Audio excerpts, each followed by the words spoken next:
لیکن دلوں کی دنیا کو صرف ایمان بدل سکتا ہے اور کوئی شے نہیں بدل سکتا، کوئی قانون کوئی دستور نہیں بدل سکتا۔ امریکہ میں جا کے دیکھ لیجئے، 200 برس ہو گئے ہیں اس چمڑی کی رنگت کے فرق کو ختم کرنے کی کوشش کرتے ہوئے، کیا کامیابی ہو سکی؟ جان لیجئے یہ بہت بڑا انقلابی نعرہ ہے۔ ہماری بڑی مجرمانہ غفلت رہی ہے کہ ہندوستان جیسی سرزمین میں ہم نے کم سے کم 600 برس تک تو پورے ہند پر حکومت کی ہے، لیکن ہم نے وہاں کے ان گرے پڑے طبقات کو بھی اسلام کی دعوت نہیں دی۔ اگر کوئی دعوت ان تک پہنچ گئی ہوتی، کوئی رکاوٹ تھی؟ ڈاکٹر امبیڈکر ایمان لانے کے لیے تیار تھا، انا دورائی ایمان لانے کے لیے تیار تھا، دی ہیرو آف تامل ناڈو۔ آپ سن کر حیران ہوں گے، رکا کس بات پر کہ آخری جھگڑا یہ ہو گیا کہ سنی بنوں کہ شیعہ بنوں۔ یہ ہے وہ چیز۔ انا دورائی کے بارے میں مجھے بتایا گیا جب میں گیا مدراس کہ میلاد کی کوئی محفل کہیں ہو رہی ہے وہ نہیں چھوڑتا تھا، اتنی محبت تھی اسے حضور کے ساتھ۔ اور انا دورائی کا تامل ناڈو میں وہی مقام ہے جو پورے ہندوستان میں گاندھی جی کا ہے۔ بہرحال ہماری غفلتیں ہیں، ہماری کوتاہیاں ہیں، ان کے نتائج ہم بھگت رہے ہیں۔ ہمارے شہنشاہوں نے ارب روپیہ اپنی بیوی کے لیے ایک مقبرہ تیار کرنے پہ لگایا ہے۔ ٹھیک ہے، دنیا کا 8واں 7واں عجوبہ تو تیار کر گیا، یہی روپیہ کہیں اگر اسلام کی تبلیغ میں لگا ہوتا، آپ سوچئے بر صغیر کا نقشہ کیا ہوتا۔ یہ کیا انہوں نے۔ بہرحال یہ تو تازہ خواہی داشتن گرداغ ہائے سینہ را، گاہے گاہے باز خواہی قصہ پاری نہ را۔ یہ بات اس قبیل کی ہے۔ اس وقت اصل موضوع کی طرف آئی ہے۔ توحید کی ایک کرولری، انقلابی کرولری کیا ہے؟ انسانی مساوات۔ توحید کی دوسری کرولری انسانی حاکمیت کی نفی۔ انسان حاکم کہاں ہو سکتا ہے؟ سب محکوم ہے، حاکم اس میں بھی پھر ایکویلٹی آ گئی دوبارہ۔ تمیز بندہ و آقا فساد آدمیت ہے۔ کہاں کا حاکم، کہاں کا محکوم؟ کونوا عباد اللہ اخوانا، سب اللہ کے بندے بن جاؤ اور آپس میں بھائی بھائی بن جاؤ۔ حاکمیت خداوند، غیر اللہ کی حاکمیت شرک ہے، بغاوت ہے، فتنہ ہے، فساد۔ نمبر 3، ملکیت مطلقہ صرف اللہ کے لیے۔ کوئی کسی شے کا مالک مطلق نہیں ہے کہ جو چاہوں کروں میری شے۔ سمجھیے اس بات کو۔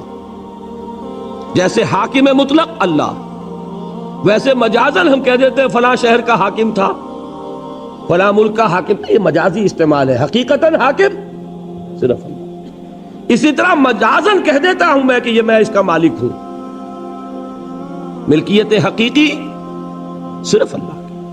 للہ ما فی السماوات و ما فی الارض، آسمان اور زمین میں جو کچھ ہے اللہ کا ہے، تو کون سی چیز رہ گئی جو میری ہوئی؟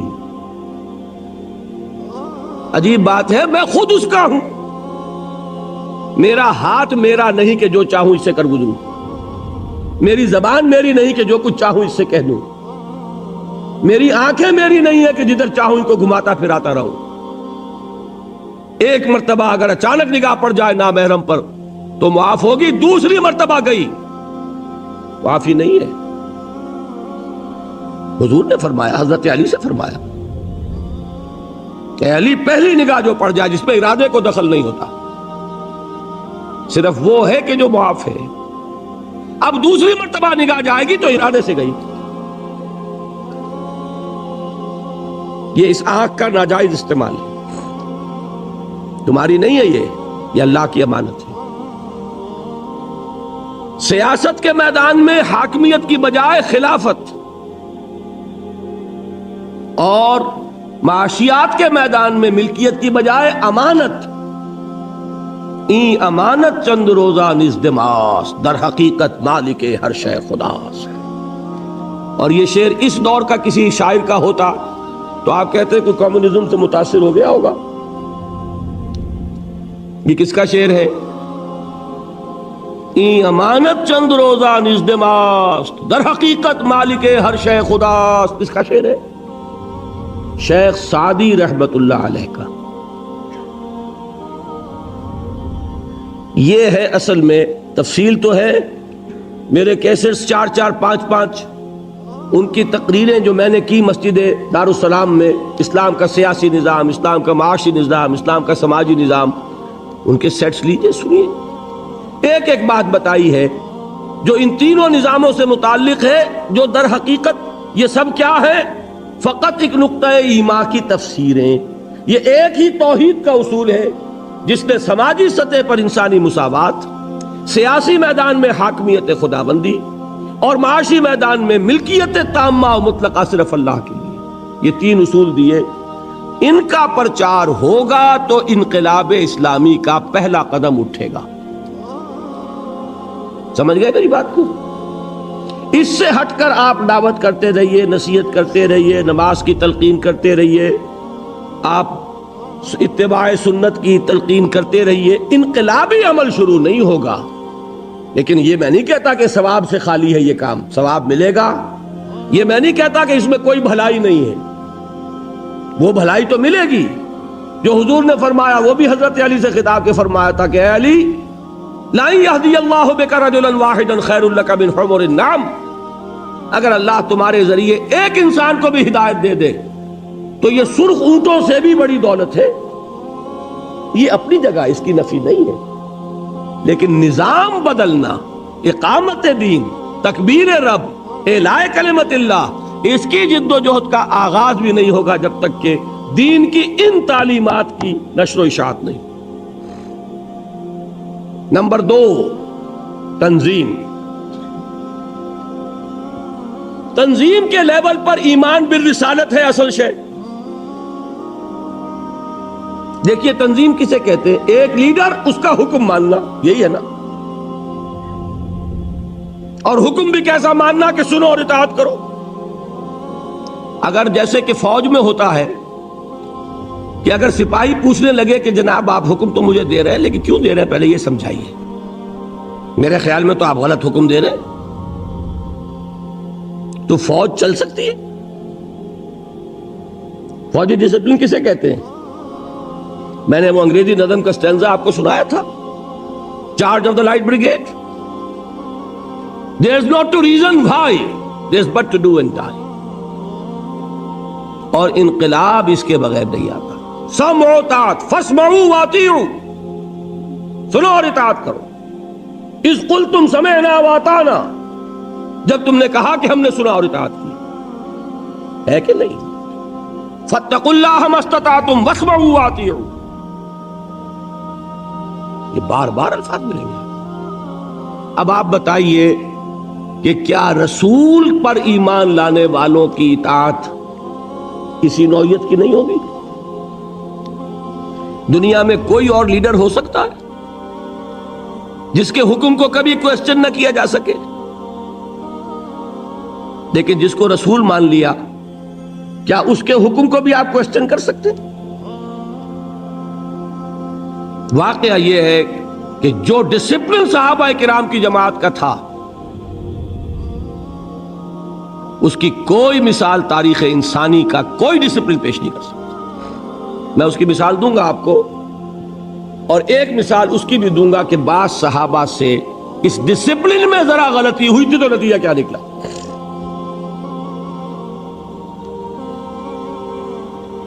لیکن یہ جان لیجئے کہ رسول ماننے کے بعد تو اب آپ چوں کر سکتے ہی نہیں نا. ما کان لمؤمن ولا مؤمنۃ اذا قضى الله ورسوله امرا ان يكون لهم الخيرة من امرهم. کسی مومن مرد اور مومن عورت کے لیے یہ ممکن ہی نہیں ہے کہ جب اللہ اور اس کے رسول کی طرف سے کسی بات کا فیصلہ ہو جائے تو پھر وہ یہ سوچیں کہ ہمیں بھی کوئی اختیار ہے کہ نہیں، ہے کہ نہیں۔ لیکن اس میں ایک بات سمجھ لیجئے، آئندہ کے لیے میں نے آپ کو بتایا حضور نے انقلاب برپا کیا عرب میں، عالمی انقلاب کی ذمہ داری کس کے حوالے کی؟ امت کے۔ خلافت راشدہ میں صحابہ نے اس کو پورا کیا۔ عالمی سطح تک پہنچنے سے پہلے ایک یہودی سازش نے انٹرنل سیبوٹاج کر دیا، بعد قدم رک گئے، اس کے بعد سے پسپائی شروع ہو گئی۔ لیکن ہو کر رہے گا، ہو نہیں سکتا کہ محمد الرسول اللہ صلی اللہ علیہ وسلم کی بعثت ہو عالمی اور دین کا عالمی غلبہ نہ ہو، یہ ممکن نہیں ہے، ہو کر رہے گا۔ اچھا اب جو کریں گے کیا کوئی رسول ہوگا؟ چلیے اہل تشیع کے لیے تو پھر بھی کچھ ہے ذہن میں کہ کوئی امام معصوم ہوگا، ہم تو اس کے بھی قائل نہیں، ہم نہ امامت معصومہ کے پہلے قائل نہ آئندہ قائل۔ ہم حضرت ابوبکر کو امام معصوم نہیں سمجھتے، یا سمجھتے ہو؟ تو اب آپ بتائیے پھر کیا ہوگا؟ اس کے لیے محمد الرسول اللہ صلی اللہ علیہ وسلم نے اپنی سنت چھوڑی، سنت بیعت۔ بیعت صرف نبی کی نہیں ہوتی، بیعت تو کسی کی بھی ہو سکتی، بیعت عقبہ اولیٰ، بیعت عقبہ ثانیہ، بیعت رضوان، بیعت جہاد۔ نحن الذین بایعوا محمدا علی الجہاد ما بقینا ابدا۔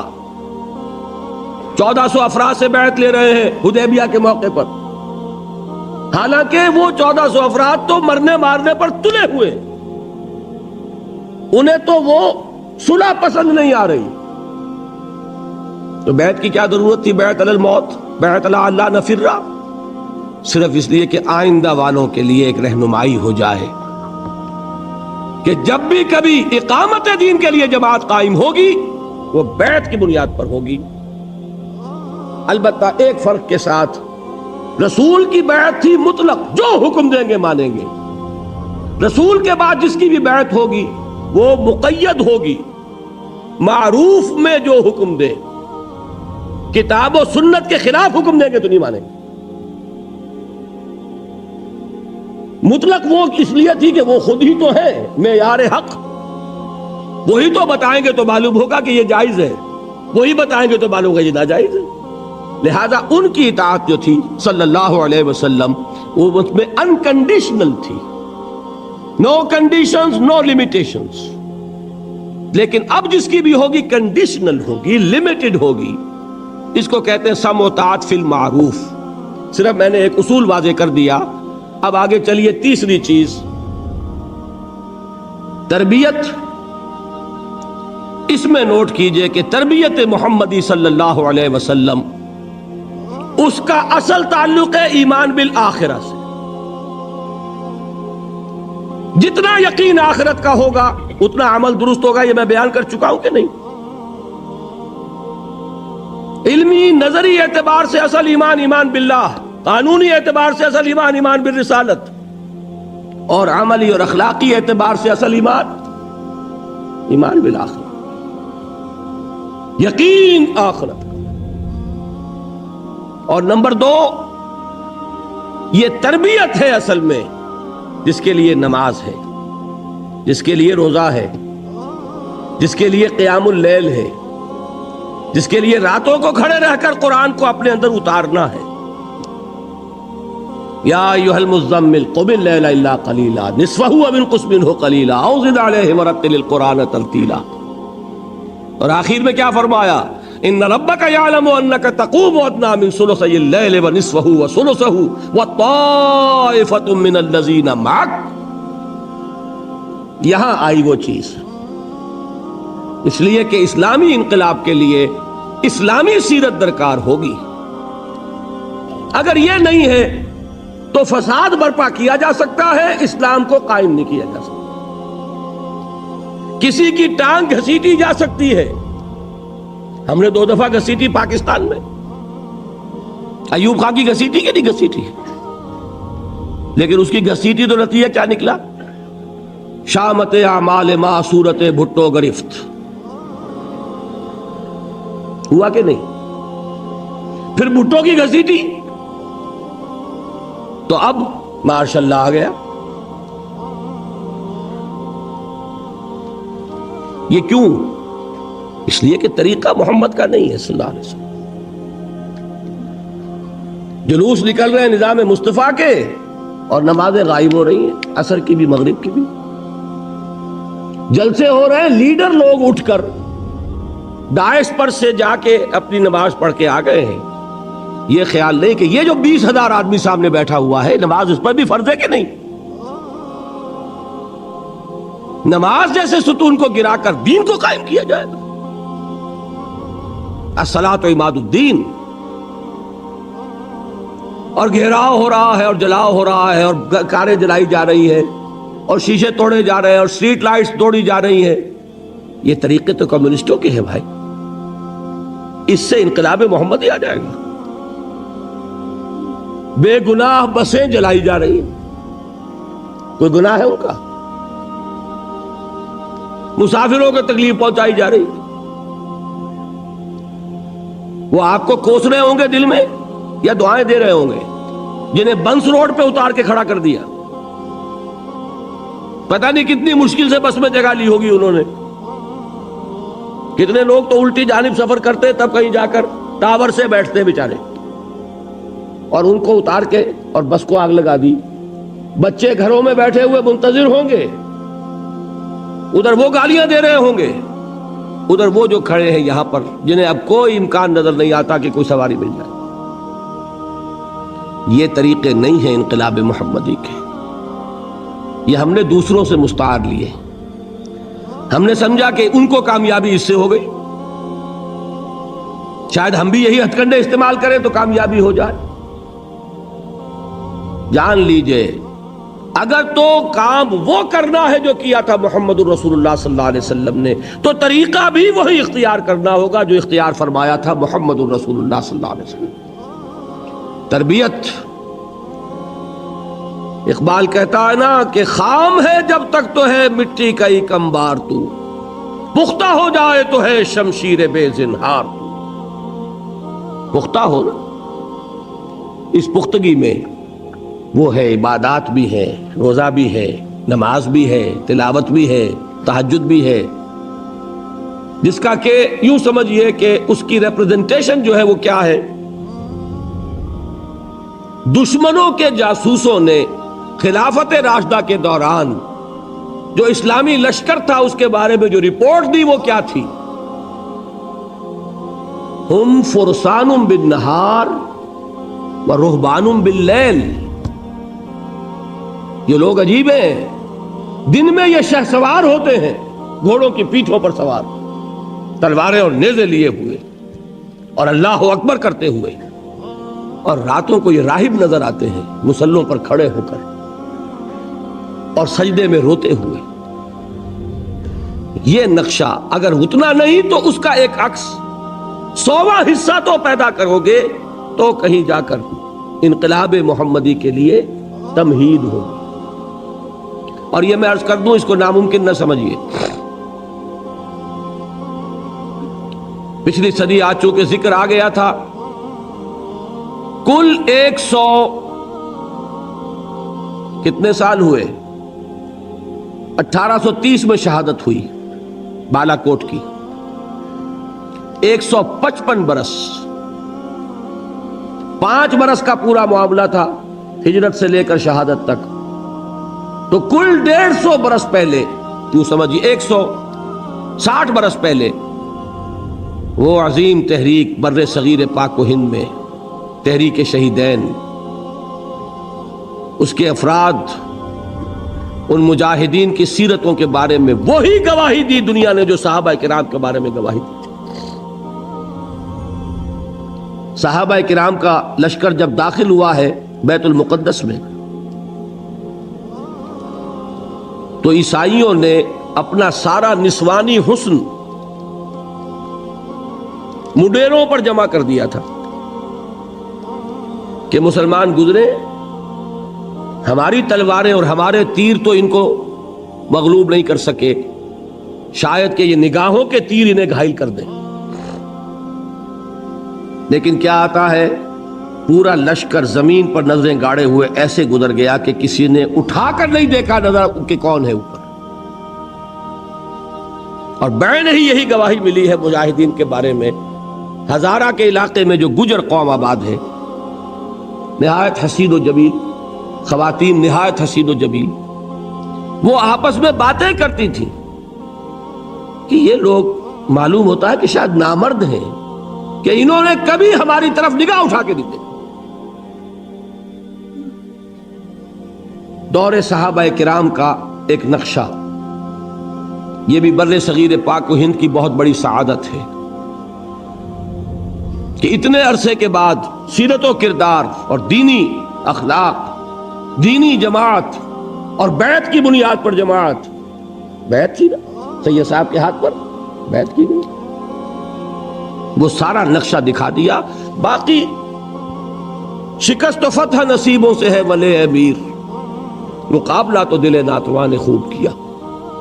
یہ بات تو یہ ہے کہ بہت سے انبیاء ناکام ہو گئے دنیاوی اعتبار سے، اس میں کوئی حرج کی بات نہیں، دنیاوی اعتبار سے ناکامی کوئی بڑی بات نہیں اگر اخروی کامیابی، اور اس میں کسی شک و شبے کی گنجائش نہیں۔ تو تین چیزیں کیا ہوئی؟ دعوت توحید کے حوالے سے، تنظیم جو صحابہ کی تھی رسالت، اور اب ہوگی تو بیعت سموتات فی المعروف کے حوالے سے، تربیت وہ تربیت محمدی صلی اللہ علیہ وسلم کا طریقہ۔ اس سے کیا بنا؟ ایک جماعت، ایک جمعیت، ایک قوت، بنیان مرصوص۔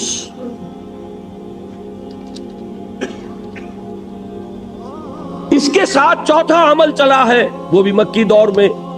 اس پورے عرصے میں 12 برس میں کیا حکم تھا مسلمانوں کو؟ کفو ایدیکم۔ قانون تو شریعت کا ہمیشہ سے یہ ہے، بدلے کا، قصاص کا ہے، دانت کے بدلے دانت اور کان کے بدلے کان، ہے کہ نہیں؟ لیکن اس عمل انقلابی عمل میں، اقامت جدوجہد میں وہ قانون نہیں چلے گا۔ اس میں جب دین غالب آ جائے گا، اسلامی ریاست قائم ہو جائے گی، تو وہ قانون نافذ ہوگا۔ اس میں کیا ہے؟ مارے کھاؤ، ہاتھ نہ اٹھاؤ، ٹکڑے اڑا دیے جائیں تمہارے، تب بھی تم کوئی کارروائی نہیں کر سکتے۔ میں عرض کرنا چاہتا ہوں، گاندھی کا یہ اعتراف ہے کہ میں نے عدم تشدد حضرت مسیح اور حضرت محمد سے سیکھا۔ اور واقعہ یہ ہے کہ اگر کانگریس کی موومنٹ ابتدا ہی سے تشدد پہ اتر آتی تو ختم کر دی۔ چورا چوری کا ایک واقعہ ہو گیا تھا،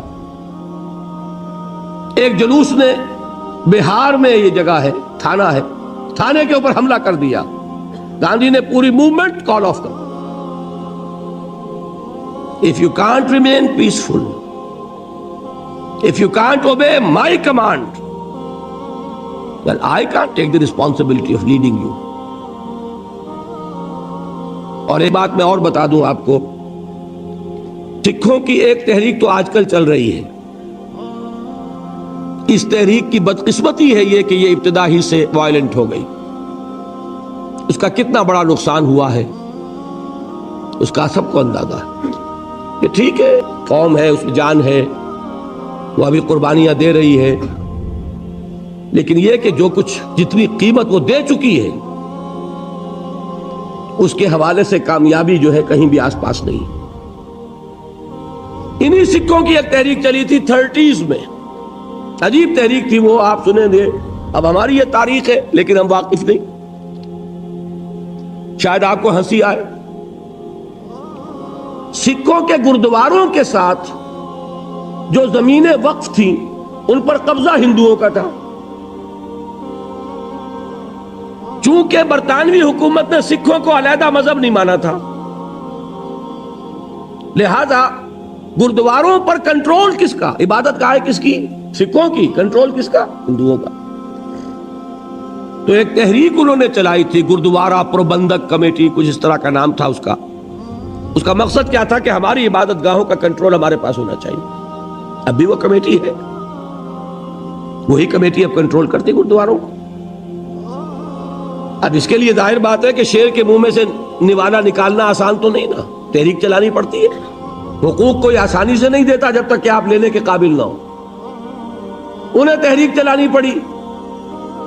پولیس جیسے اب بھی ہے، اس وقت بھی پیسے والے کے ساتھ تھی۔ پیسے والا کون تھا؟ بنیا۔ لہذا دفعہ 144، اب سکھوں کے جتھے نکلتے تھے 144 کو ڈیفائی کرنے کے لیے۔ ان جتھوں کا مجھے ایک صاحب نے آنکھوں دیکھا حال بتایا ہے، ابھی وہ زندہ ہے۔ 69 علامہ اقبال روڈ لاہور پر، جو شخص جائے جا کے ویریفائی کر لیں۔ حاجی عبد الواحد صاحب 1930 کے ایم اے ہیں انگلش کے، وہ فرماتے ہیں کہ میں نے اپنی آنکھوں سے دیکھا جتھا نکلتا تھا، لیکن سکھوں کے اس جتھے کو جو ڈیفائی کر رہا ہے 144 کو، دفعہ 144 کی خلاف ورزی، انہیں حکم تھا ہاتھ باندھے رکھو۔ نتیجہ یہ نکلتا تھا، وہ کہتے میں نے آنکھوں سے دیکھا کہ سپاہی کی لاٹھی سر پر پڑی، سر پھٹ گیا، خالصہ نیچے گر گیا، لیکن ہاتھ بندھے رہے۔ نتیجہ یہ نکلا کہ کامیاب ہوئے، حکومت کو گھٹنے ٹیکنے پڑے، گردواروں کا کنٹرول انہوں نے حاصل کیا۔ یہ ہے اصل میں تو حیران ہو گیا جب انہوں نے مجھے واقعہ سنایا۔ ان کے ذہن میں نہیں تھا قرآن مجید میں سورہ نساء میں جو لفظ آیا کفو ایدیکم، اپنے ہاتھ بندھے رکھو۔ آپ اندازہ کیجئے کہ یہ ریفلیکس ایکشن ہے، غیر اختیاری طور پر اگر آپ کے سر پر کوئی وار آ رہا ہو تو ہاتھ ایک دم اٹھتا کہ ہاتھ اس کو روکے، لیکن انہیں حکم تھا کہ ہاتھ یہاں بندھے رہیں گے۔ جتھا نکل رہا 4 سے زیادہ آدمیوں کا جانا، بس یہی خلاف ورزی ہے۔ 50 کا جتھا نکلا، خلاف ورزی تو ہو گئی، لیکن کوئی توڑ پھوڑ نہیں۔ توڑ پھوڑ تو دور رہا، تمہارے اوپر لاٹھی پڑے تب بھی ہاتھ نہ اٹھے۔ یہ وہ چیز تھی کہ جس نے انہیں کامیابی سے ہمکنار کی، اور یہی ہمیں نظر آ رہا ہے۔ میں پھر کہہ رہا ہوں، یہ تو بہت بعد کی چیزیں ہیں، یہ کہاں تاریخ میں اس سے پہلے اس کی کوئی مثال ہے؟ صرف 2 مثالیں ہیں۔ یا حضرت مسیح علیہ السلام کے 3 سال، انہوں نے فرمایا تھا کہ تمہارے دانے گال پر کوئی تھپڑ مارے تو بایاں بھی پیش کرو۔ کوئی شخص نالش کر کے تمہارا چوغا لینا چاہے، کرتا بھی دے دو۔ کوئی شخص تمہیں بیگار میں 1 کوس لے کے جانا چاہے، تم 2 کوس اس کے ساتھ جاؤ۔ یا تو یہ وہاں ملتا ہے، اور یا پھر یہ 12 برس جو مکی دور کے ہیں، یہ محمد الرسول اللہ کا فرمان تھا، اور میں اسی کو لیتا ہوں کہ اسی سے سامنے آتا ہے کہ کتنا زبردست ڈسپلن تھا حضور صلی اللہ علیہ وسلم کی جماعت کا۔ کوئی خلاف ورزی نہیں، حکم نہیں ہے محمد کا۔ دیکھیے قرآن کی آیت نہیں اتری تھی ابھی، وہ تو سورہ نساء میں اتر رہی ہے۔ یہ حکم کس کا تھا؟ محمد الرسول اللہ۔ اس میں روح صبر، میں بتا چکا ہوں صبر والی تقریر میں، اللہ بار بار کہہ رہا ہے اپنے رسول سے، اے رسول صبر کیجئے، اور رسول اسی کو کمیونیکیٹ کر رہے ہیں، اس پیغام کو اپنے ماننے والوں کی طرف۔ صبر کرو، جھیلو، no retaliation, no raising of hands even in self defence. ہاں اب آیا 5واں مرحلہ۔ کب آیا یہ جان لیجئے، یہاں سیرت کا مسئلہ ہے۔ 4تھے سے 5واں مرحلہ میں نے کہا تھا، یہی سب سے اہم اور سب سے کٹھن فیصلہ ہے کہ کب وہ پیسو ریزسٹنس ختم ہو اور ایکٹیو ریزسٹنس ہو، آگے بڑھیں اور للکاریں، اقدام کریں اور چیلنج کریں۔ دس از موسٹ کروشل۔ جس غلطی ہوگی ناکامی ہو جائے، دنیا میں ناکامی۔ یہ بالکل وہی بات ہے کہ مجتہد کو بھی ثواب ملتا ہے چاہے غلطی ہو۔ اگر صحیح رائے تک پہنچے گا 2 ثواب، غلطی ہوگی تو 1 ثواب۔ اسی طریقے سے نیک نیتی سے فیصلہ کیا ہے، غلط بھی ہے، آخرت کا ثواب کہیں نہیں گیا، دنیا میں ناکام ہو جاؤ۔ صحیح فیصلے تک پہنچ گئے وہ کامیابی ہو جائے. اور رسول کے لیے یہ فیصلہ کرنے والا خود اللہ تھا. مدینے کو کس نے کھولا؟ حضور تو تشریف بھی نہیں لے گئے مدینے، اور مدینے میں اوس اور خزرج کے بڑے لوگ ایمان لا چکے ہیں. مکہ خون کا پیاسا ہے، مدینے میں استقبال کی تیاریاں ہو رہی. یہاں حضور کو 12 برس گزر گئے خود دعوت دیتے ہوئے، وہاں آپ کے قدم مبارک کبھی پہنچے ہی نہیں. گئے ہیں تو صرف آپ کے 2 جانثار مصعب بن عمیر، عبداللہ ابن ام مکتوم رضی اللہ تعالی عنہما. بہرحال یہ اللہ کا فیصلہ. اللہ نے تمکن عطا فرمایا. اب جب حضور تشریف لے جا رہے ہیں مدینے کی طرف تو آیت نازل ہو گئی، اذن للذین یقاتلون بانہم ظلموا وان اللہ علی نصرہم لقدیر الذین اخرجوا من دیارہم بغیر حق الا ان یقولوا ربنا اللہ. اوزینا اجازت دی گئی ان کو جن پر ظلم و ستم کے پہاڑ رہے، جن کے ابھی تک ہاتھ باندھ دیے گئے تھے آج کھول دیے گئے. They can retaliate. وہ آگے بڑھیں. اب وہ پابندی ختم ہو گئی. میں یہ کسی اپنی تقریر میں بیان کر چکا ہوں کہ مدینے پہنچ کر یہ نہیں ہوا. یہ مغربی مفکرین اس کو فلائٹ ٹو مدینہ لکھتے ہیں. بڑا ان کا لطیف انداز ہوتا ہے طنز کا بھی اور جڑیں کاٹنے کا بھی. فلائٹ کہتے ہیں فرار کو. یہ فرار نہیں تھا، یہ ہجرت تھی.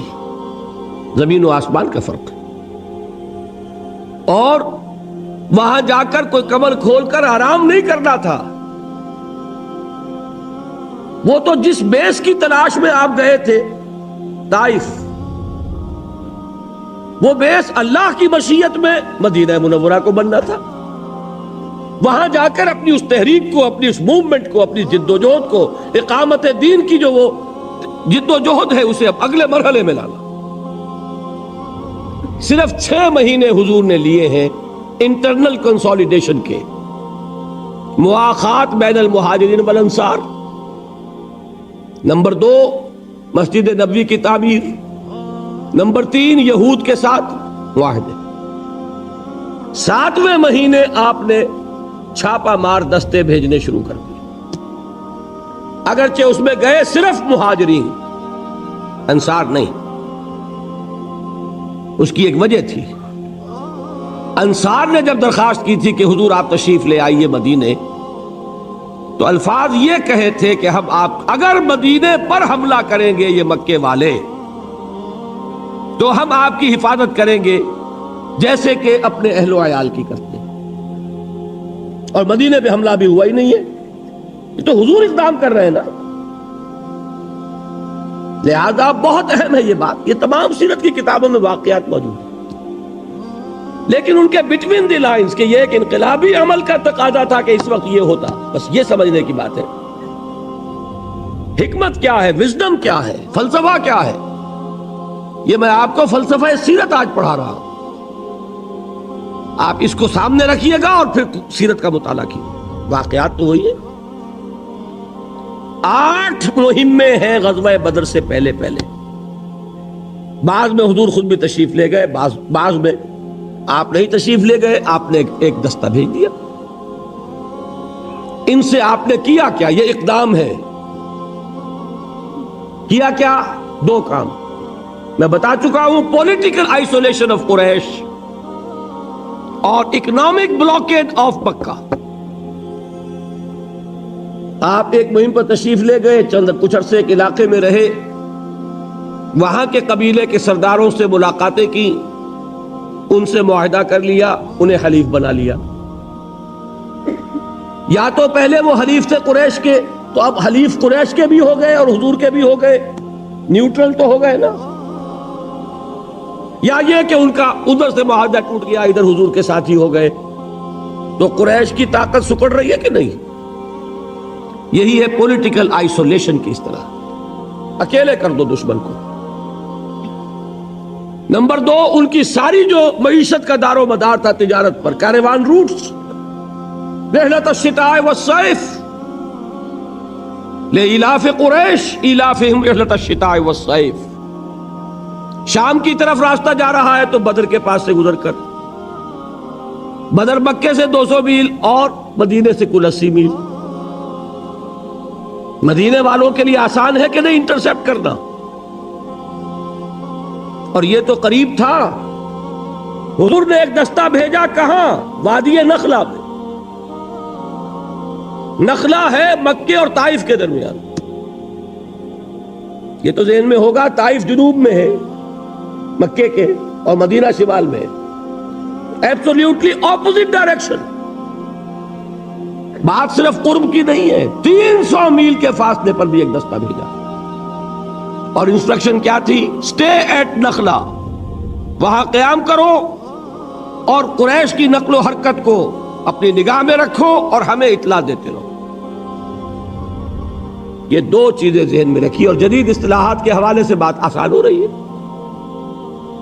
یہ ہے اقدام، یہ ہے دکھتی رگ کو چھیڑنا. اس کے نتیجے میں میں ایک لفظ کہا کرتا ہوں، سانپ بل سے باہر آیا. 1000 کا لشکر لے کر ابو جہل نکلا. میں ایک بات آپ کو سمجھا دوں، یہ شہی اور آپ کو نہ ملے. دیکھیے یہ جان لیجئے، انگریزی دور میں ہم نے سیرت کو بھی مسخ کیا ہے. اس کی وجہ کیا تھی؟ واقعات کو مسخ نہیں کیا، بٹوین دی لائنز جو کچھ تھا اس کو مسخ کیا. ہم پر اعتراض ہوتا تھا یہ مسلمان بڑی خونی قوم ہے، انہوں نے جہاد کیا، اسلام انہوں نے تلوار سے پھیلایا.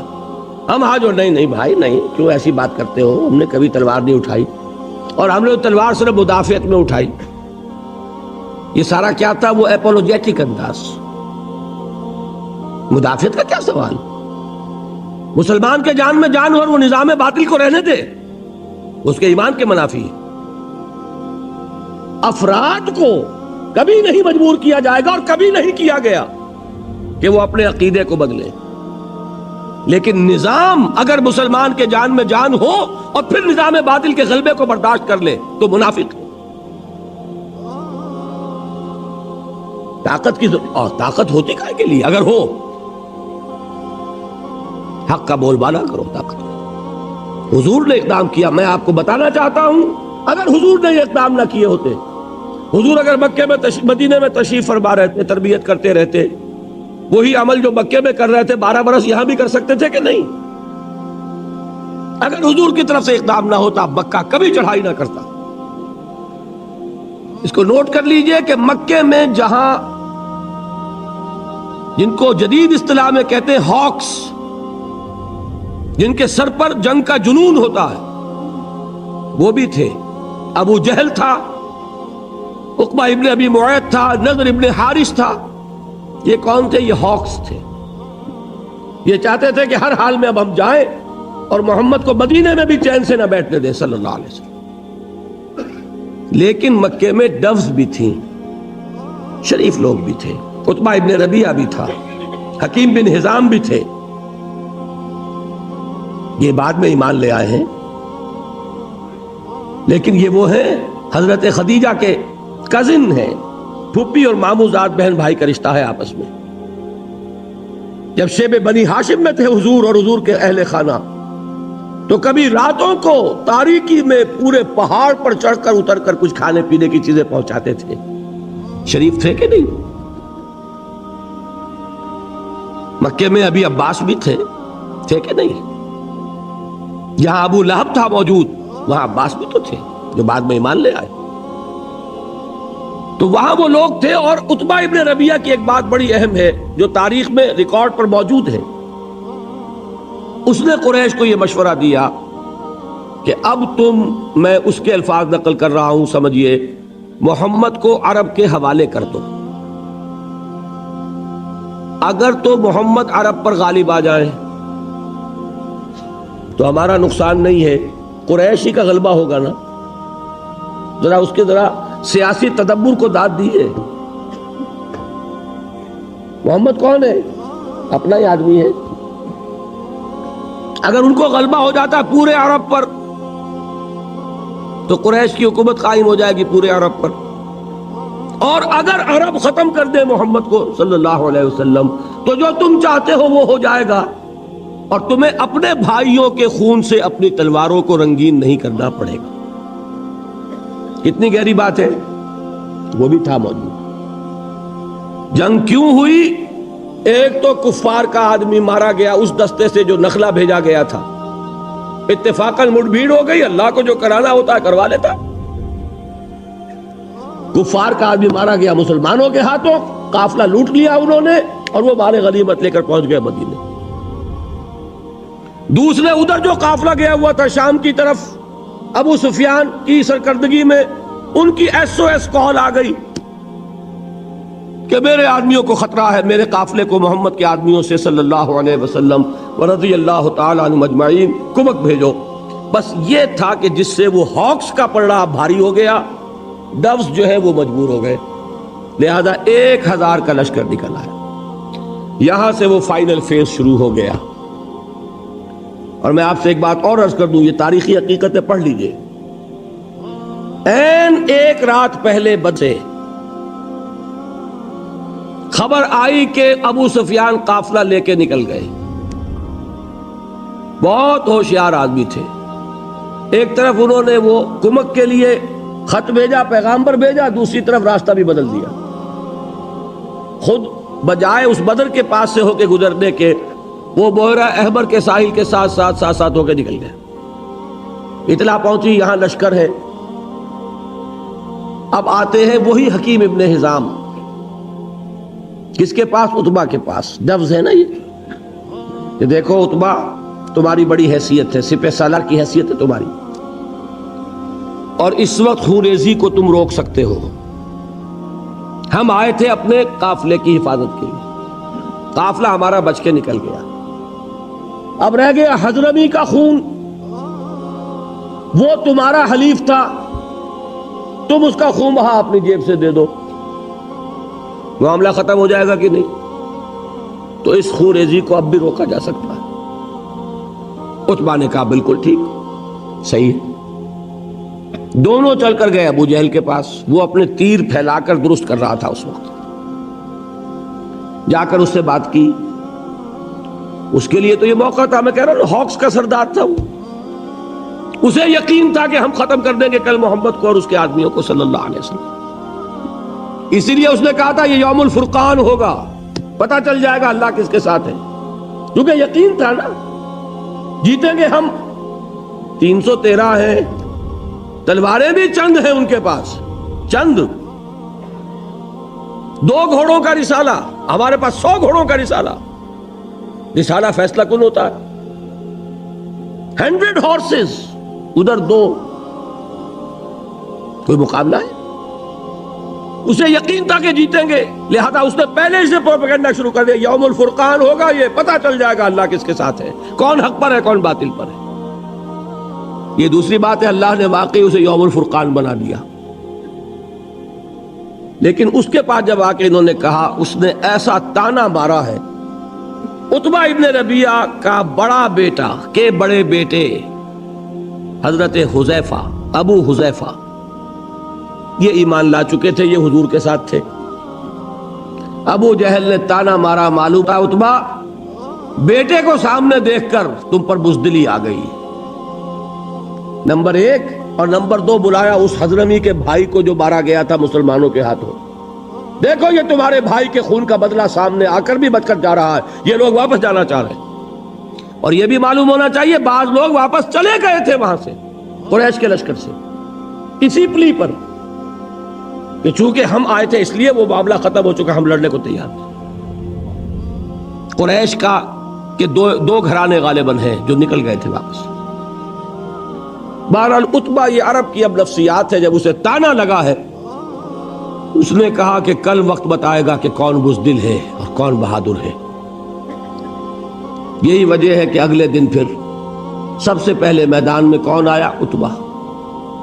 اسے وہ اپنے ماتھے کا داغ دھونا تھا بزدلی کے تانے کا. عتبہ آیا اپنے بھائی کو لے کر، شیبہ، بیٹے کو ولید، بڑے بیٹے سامنے تھے ابو حذیفہ. اور آپ کو معلوم ہے کہ پھر مبارزت ہوئی، حضرت حمزہ کے ہاتھوں عتبہ، حضرت علی کے ہاتھوں باقی دونوں، شیبہ بھی اور ولید بھی ختم ہوئے۔ ہاں حضرت عبیدہ ابن حارث رضی اللہ تعالیٰ عنہ وہ زخمی ہو گئے۔ بہرحال میں جو بتانا ہے وہ کیا ہے، یہ تھا اقدام کے نتیجے میں آرمڈ کانفلکٹ۔ یہ آرمڈ کانفلکٹ مسلح تصادم رہا 6 برس، اپس اینڈ ڈاؤنز۔ اپس میں سب سے پہلے بدر، 70 قرشی مارے گئے اور مسلمان 13 شہید ہوئے میدان میں آن دی اسپاٹ۔ 14ویں وہ عبیدہ ابن حارث جو زخمی ہو گئے تھے، ان کا انتقال ہو گیا مدینے واپسی میں۔ لیکن اگلے سال کیا ہوا؟ احد۔ یہ میں اس لیے بتانا چاہتا ہوں کہ ڈسپلن کی اہمیت کا اندازہ ہو جائے۔ 70 صحابہ شہید، حضور زخمی، دندان مبارک شہید، چہرہ مبارک لہو لہان، ایک بہت بڑی زک مسلمانوں کو اٹھانی پڑی۔ کس وجہ سے؟ سورہ آل عمران میں اللہ نے فرمایا لَقَدْ صَدَقَكُمُ اللَّهُ وَعْدَهُ، اے مسلمانوں تم ہمیں بلیم نہیں کر سکتے، اللہ نے تو اپنا وعدہ تم سے پورا کر دیا تھا۔ اِذْ تَحُسُّونَهُمْ بِإِذْنِهِ، جبکہ تم اپنے دشمنوں کو گاجر مولی کی طرح کاٹ رہے تھے۔ جنگ شروع ہوئی اور فتح ہو گئی، بھگدڑ مچ گئی، 3000 کا لشکر، بھگدڑ۔ اب وہ غلطی ہوئی، وہ گھاٹی پر 50 تیر انداز۔ حضور نے فرمایا تھا کہ تمہیں یہاں سے ہرگز نہیں ٹلنا، حضرت جبیر کی سرکردگی میں۔ چاہے تم یہ دیکھو کہ ہم سب شہید ہو گئے اور ہماری بوٹیاں نوچ نوچ کر پرندے کھا رہے ہیں، تب بھی یہاں سے مت ہلنا۔ لیکن جب فتح ہو گئی، غلطی ہوئی، انڈسپلن۔ حضور کے حکم کے بارے میں تو میری اپنی تحقیق یہ ہے کہ تعویل کی ہے انہوں نے، غلطی اس معنی میں نہیں تھی کہ حضور کے حکم کو جان بوجھ کر توڑا، اس لیے کہ حضور کے الفاظ تھے شکست کی کیفیت والے۔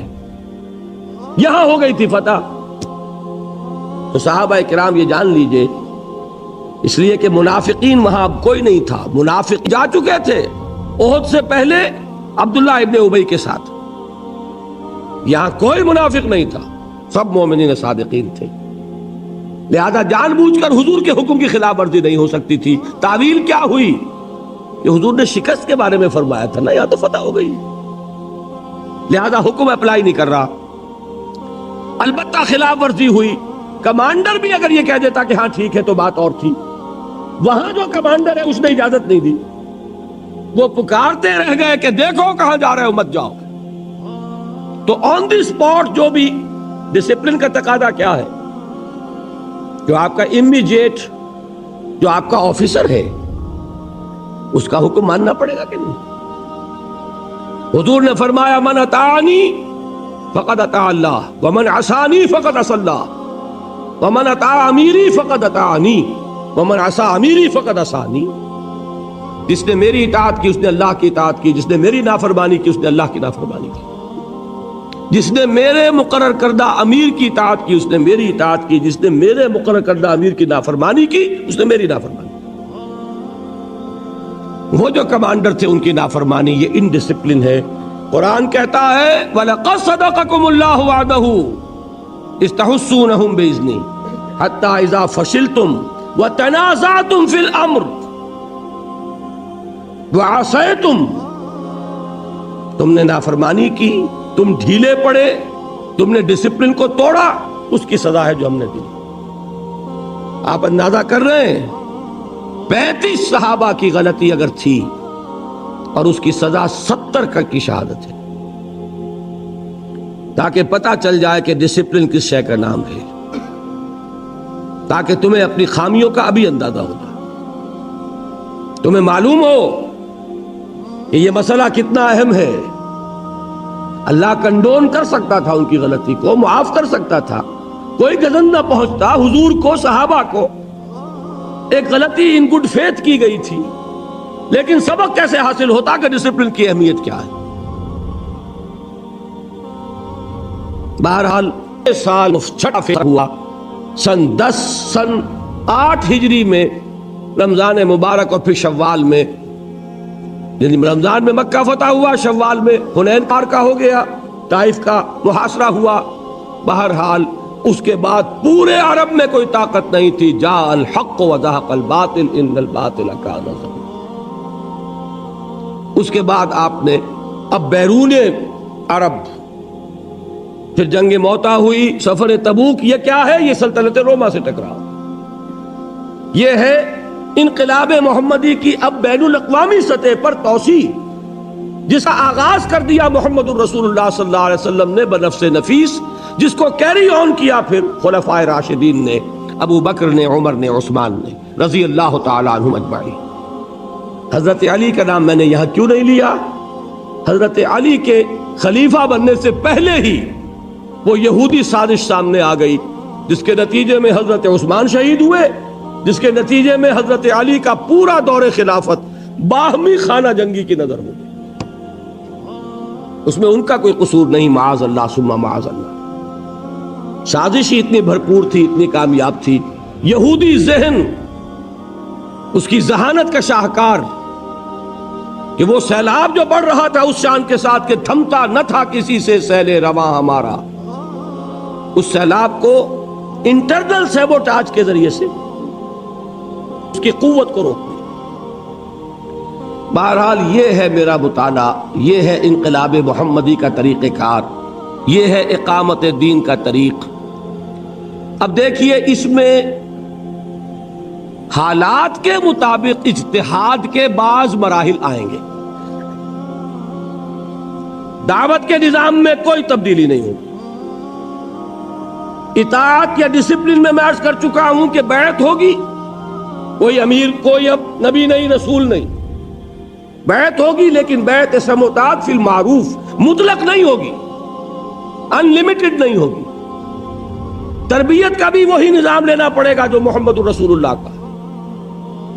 اس کے بعد جب تک کہ اتنی طاقت نہ ہو جائے کہ ایک ڈسپلنڈ فورس، ایک مناسب قوت مقدار کی حد تک تربیت یافتہ لوگوں کی موجود نہ ہو، صرف 3 کام کرنے ہیں: دعوت، تنظیم، تربیت۔ اور اس وقت تک، جب تک کہ وہ مناسب تعداد میں قوت وجود میں نہ آئے، کوئی جوابی کارروائی نہیں، صبر محض، عدم تشدد، پیسیو ریزسٹنس، جھیلو اور برداشت کرو۔ ایک بات اب آتی ہے مسلمان ممالک میں، اور یہ ساری بات میں کر رہا ہوں پاکستان کے حوالے سے، میں یہاں بھی اگر آتا ہوں نوٹ کر لیجئے، اور امریکہ بھی اگر جاتا ہوں تو مجھے حضرت مسیح کے الفاظ یاد آئے ہیں۔ ان کے یہ الفاظ، ان کی طرف منسوب الفاظ موجود ہیں کہ میں صرف اسرائیل کے گھرانے کی کھوئی ہوئی بھیڑوں کی تلاش میں آیا ہوں۔ میرا پاکستان سے باہر کا سفر ہوتا ہے پاکستان کی کھوئی ہوئی بھیڑوں کی تلاش۔ وہ امریکہ میں بھی ہے، یہاں بھی ہے۔ گھر میں وہ ذمہ داریاں جو ہیں، وطن کی سرزمین پکار رہی ہے، آپ یہاں عیش اور آرام میں ہے، پیسے جمع کرنے کے چکر میں، یہ یاد دلانے کے لیے آیا۔ وہ کشتی ڈول رہی ہے، دین وہاں نہ آیا تو وہ ملک ہرگز باقی نہیں رہے، امکان ہی نہیں اس کا، اور آثار بہت خراب ہے۔ دین کیسے آ جائے گا؟ گھر بیٹھے آ جائے گا، انتخابات کے ذریعے آ جائے گا۔ بہت بڑا مغالطہ ہے یہ۔ مجھ سے سوال کیا گیا تھا، آج جواب دے رہا ہوں۔ جماعت اسلامی سے میں صرف اس بنیاد پر علیحدہ ہوں، انقلابی جماعت کی بجائے سیاسی جماعت کا رول اختیار کر لیا تم۔ انتخابات کے عمل کے نتیجے میں صرف یہ ہو سکتا ہے کہ جو نظام ملک میں قائم ہے اس کے لیے بہتر ہاتھ اگر فراہم کیے جا سکتے ہو تو کر دیے جائیں۔ نظام نہیں بدلا جا سکتا، اس لیے کہ جو بھی پولیٹیکو سوشو اکنامک سسٹم ہے اسی کے مطابق ووٹ ملیں گے۔ ووٹ ملیں گے سرمایہ دار کو، ووٹ ملیں گے جاگیردار کو اور زمیندار کو۔ اور آپ کا کیا خیال ہے کہ وہ ووٹ لے کر پارلیمنٹ میں آ کر اپنے ہی پاؤں پر کلہاڑی مارے گا؟ نظام میں کوئی بنیادی تبدیلی کرے گا؟ وہ کبھی نہیں کرے گا۔ اور اگر کوئی 2 4 6 8 10 آ بھی گئے، کہیں شہروں کے اندر ہو سکتا ہے کہ آ جائے، ان کی حیثیت کو ہے نہیں۔ وہ نظام وہی ہے۔ ہمارے ہاں الیکشن جب بھی ہوئے وہی لوگ آئے، چچا نہیں تو بھتیجا، ایک بھائی سے دوسرا بھائی، یا وہی اشخاص ان کے نام پر صرف لیبل بدلتے رہے۔ کبھی اس کے اوپر ریپبلکن پارٹی لکھا ہوا، کبھی وہ کنونشن لیگ ہے، کبھی پیپلز پارٹی ہے، کبھی وہ شورا شریف تھی، اور کبھی اب وہ الیکشن لڑ کے آ گئے۔ بیسک سٹرکچر وہی ہے، کیسے بدل جائے گا؟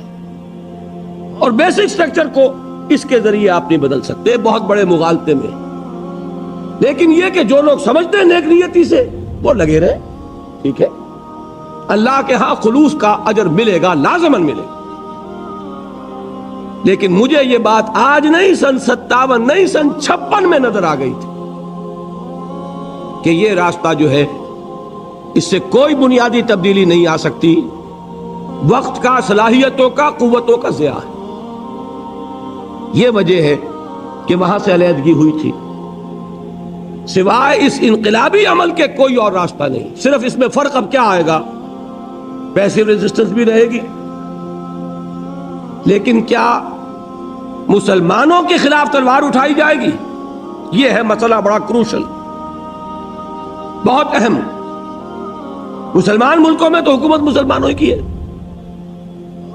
وہ تو کسی نے بھٹو کو بھی کافر نہیں کہا۔ مسلمان ہوگا، فاسق و فاجر ہوگا، مسلمان ہوگا، متقی ہوگا، نمازی ہوگا، مسلمان ہوگا۔ یہ اس کا جواب ہے اصل میں جو میں دے کر اپنی بات ختم کر دوں گا۔ اول تو یہ کہ امام ابو حنیفہ رحمت اللہ علیہ کے نزدیک کسی فاسق و فاجر مسلمان حکمران کے خلاف بھی تلوار اٹھائی جا سکتی، اگرچہ اس کی شرائط بہت سخت ہیں، بہت سخت ہیں، بہت سخت۔ نمبر 2 یہ کہ اس دور میں ویسے بھی اس لیے مشکل کہ حکومت کے پاس بہت اسلحہ اور عوام نہتے ہو گئے۔ لیکن اس کا ایک بدل ہے کہ جو تمدن کے ارتقاء نے ہمیں فراہم کیا ہے۔ وہ بدل کیا ہے؟ ڈیمانسٹریشن، مظاہرہ۔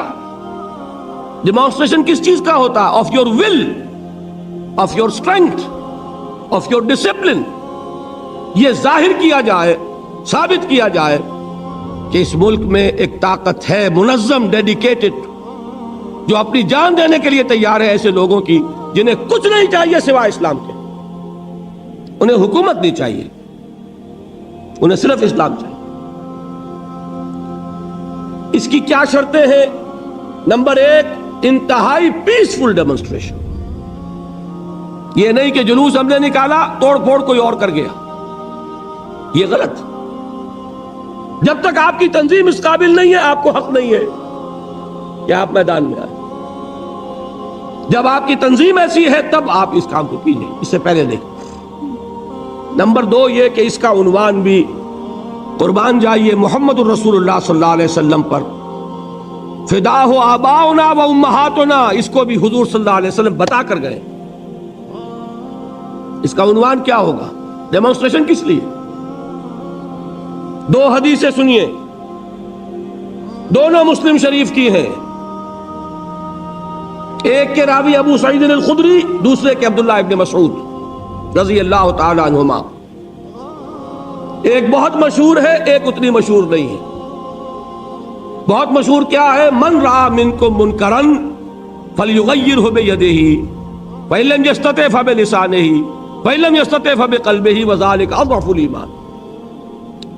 جو کوئی تم میں سے کسی بدی کو، برائی کو دیکھے، اس کا فرض ہے کہ اسے طاقت سے، اپنے حق سے بدلے، ختم کرے۔ اگر اس کی استطاعت نہ رکھتا ہو تو زبان سے، اس کی بھی استطاعت نہ رکھتا ہو تو دل سے، یعنی نفرت شدید محسوس کرے، دل میں گھٹن محسوس ہے، یہ کیا ہو رہا ہے؟ فرمایا ذالک اضعف الایمان، یہ ایمان کا کمزور 3 درجہ ہے۔ جو شخص منکرات کو دیکھے، اسے گھٹن بھی نہ ہو، رنج بھی نہ ہو، وہ تو سمجھ گیا ڈاؤن دی ڈرین، ایمان کی کوئی رمق موجود نہیں۔ فرمان حضور کا ہے، اضعف ایمان، سب سے کمزور ایمان یہ ہے کہ دل میں شدید نفرت کا احساس۔ اس سے زیادہ کیا ہے؟ زبان سے کہو کہ بندو باز آ جاؤ، اللہ کے غضب کو دعوت مت دو، یہ تو کہو کم سے کم۔ اور اگر اس سے آگے کی طاقت نہیں ہے تو طاقت حاصل کرو، اعدوا لهم ما استطعتم، وہ طاقت حاصل کر کے پھر آؤ میدان میں اور للکاروں کے نہیں ہونے دیں گے، یہ ہماری لاشوں پر ہوگا۔ یہ ہے طریقہ جو محمد نے بتایا صلی اللہ علیہ وسلم۔ دوسری حدیث سنیے، ما بعث اللہ من نبی قبلی فی امتہ الا کان حواریون واصحاب یاخذون بسنتہ ویقتدون بامرہ ثم انہا تخلف خلوف یقولون ما لا یفعلون ویفعلون ما لا یؤمرون فمن جاہدہم بیدہ فہو مومن ومن جاہدہم بلسانہ فہو مومن ومن جاہدہم بقلبہ فہو مومن وما وراء ذلك من الایمان حبۃ خردل ولیس وراء ذلك من الایمان حبۃ خردل۔ یہ بہت اہم حدیث ہے اور بہت کلیئر ہے، افسوس یہ کہ یہ اتنی عام نہیں ہے۔ ویسے ہے مسلم شریف کی روایات، دونوں روایت کے اعتبار سے ہم پلہ۔ حضور فرماتے ہیں کہ اللہ نے مجھ سے پہلے جس امت میں بھی کسی نبی کو بھیجا، اٹھایا، اس میں اس کے اصحاب اور حواری پیدا کیے۔ وہ اصحاب اور حواری کیا کرتے تھے؟ اصحاب حضور کے، حواری حضرت عیسیٰ کے، دونوں الفاظ جمع کر دیا آپ نے۔ وہ کیا کرتے تھے؟ وہ اپنے نبی، اپنے رسول کی سنت کو مضبوطی سے تھامتے تھے اور جو حکم وہ دیتے تھے اس کی تعمیل کرتے تھے۔ ثم انہا تخلف من بعدہم خلوف، لیکن اس کے بعد پھر ایسے ناخلف لوگ آ جاتے تھے، وہ کیا کرتے تھے؟ یفعلون ما لا یؤمرون، کرتے وہ تھے جس کا حکم نہیں ہوا، وہ یقولون ما لا یفعلون، اور کہتے وہ تھے جو کرتے نہیں تھے۔ اب آپ نے فرمایا جو کوئی ایسے لوگوں سے جہاد کرے گا ہاتھ سے وہ مومن ہے، جو جہاد کرے گا زبان سے وہ مومن ہے، جو جہاد کرے گا دل سے وہ مومن ہے، اور اس کے بعد تو ایمان رائی کے دانے کے برابر بھی موجود نہیں۔ یہ ہے جہاد کے 3 درجے۔ اور جہاد کن سے ہو رہا ہے یہاں نوٹ کیا آپ نے؟ چاہے ناخلف ہے کہ کون؟ امتی ہے رسول کے نا، ناخلف امتی ہے، انہی کو کہا جائے گا فاسق و فاجر، ان کے خلاف جہاد کیا جائے گا، بالید، باللسان، بالقلب۔ بالید جو ہے وہ ضروری نہیں کہ تلوار سے ہو، بالید کی یہ شکل ہے جو آج دنیا نے دی ہے کہ پکیٹنگ ہے، ڈیمانسٹریشن ہے، demonstration of your will end your power and your strength. میں اس کی ایک مثال دیا کرتا ہوں، میرے کیسٹس میں بھی موجود ہے۔ یہ تقریباً 2.25 سال پہلے کی بات ہے۔